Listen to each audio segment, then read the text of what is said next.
et c'est important de, euh, de savoir comment tu as envie de peut-être communiquer avec les entreprises quand tu es coach, quand tu es consultant. Après, je pense qu'il faut faire avec son temps, tu vois. Internet, c'est super bien. Après, c'est à toi de voir où tu as envie de te positionner, mais après, je sais pas.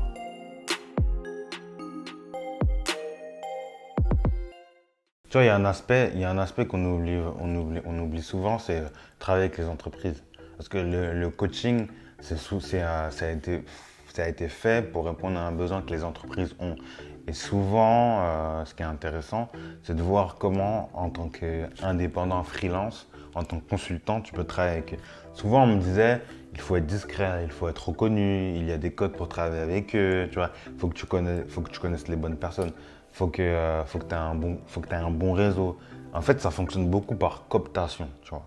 Et les entreprises, on me disait, ouais, les entreprises, elles aiment les personnes discrètes, mais pourtant, elles cherchent toujours une personne compétente et reconnue. Après, connue, je sais pas, tu vois, je sais pas du tout, mais je pense que, tu vois, comme elle recrute, comme c'est une entreprise, c'est un ensemble de personnes dans une vision collective.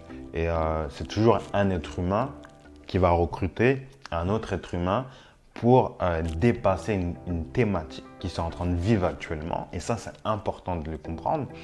Maintenant, est-ce qu'il faut être discret? Est-ce qu'il faut être reconnu? Je sais pas, tu vois. Vraiment, je sais pas. Par contre, dans ce que j'observe, tu vois, moi, j'ai la vingtaine, tu vois. Je suis dans la vingtaine. Et tu vois, parfois, je fréquente des consultants qui sont dans la trentaine, dans la quarantaine et dans la cinquantaine. Et tu vois, ils ont vraiment une approche différente. Ils ont vraiment une vision différente de comment travailler avec les entreprises. Et souvent, ils te disent, bah, c'est intéressant de pas forcément être connu, mais d'être reconnu pour faire jouer la rareté, tu vois. Tu vois, moi, de dire, voilà, moi, je suis un consultant rare, donc je suis cher, donc je suis bon, et donc c'est pas facile de travailler avec moi, mais sauf que je sais pas. La dernière fois, je discutais je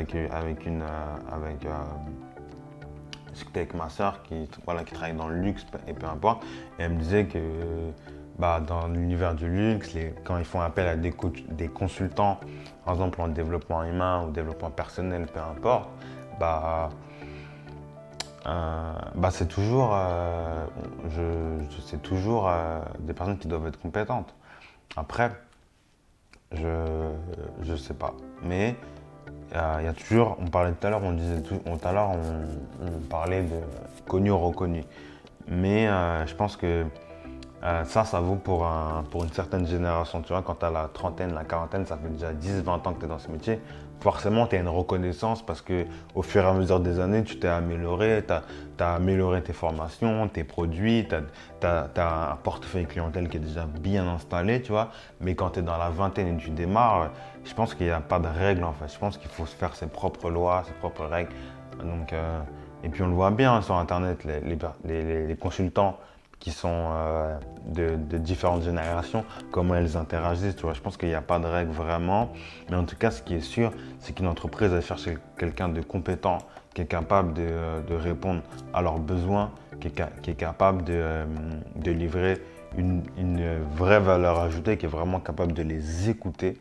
Et parce que souvent dans les coachs, dans la multitude de coachs qu'on trouve sur la toile, il y en a beaucoup qui sont très bons businessment parlant, qui font de très bonnes choses, mais quand il s'agit d'accompagner un être humain, un groupe d'êtres humains, comme tu vois, ça demande une certaine posture, bah ça, ils savent pas faire.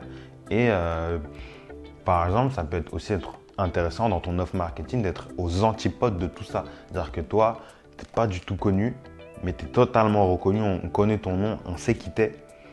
Et c'est ce qui fait que tu seras rare, et c'est ce qui fait que peut-être les entreprises vont t'appeler, et ce qui fait que parce que tu es rare et que tu es reconnu, on sait que tu es le meilleur dans ce positionnement-là. Par exemple, ça peut être dans la restructuration d'entreprise, dans la formation de managers, dans leur management, tu vois, par exemple. Euh, et c'est important de savoir comment tu as envie de peut-être communiquer avec les entreprises quand tu es coach, quand tu es consultant. Après, Je pense qu'il faut faire avec son temps, tu vois. Internet, c'est super bien. Après, c'est à toi de voir où tu as envie de te positionner. Mais après, je sais pas.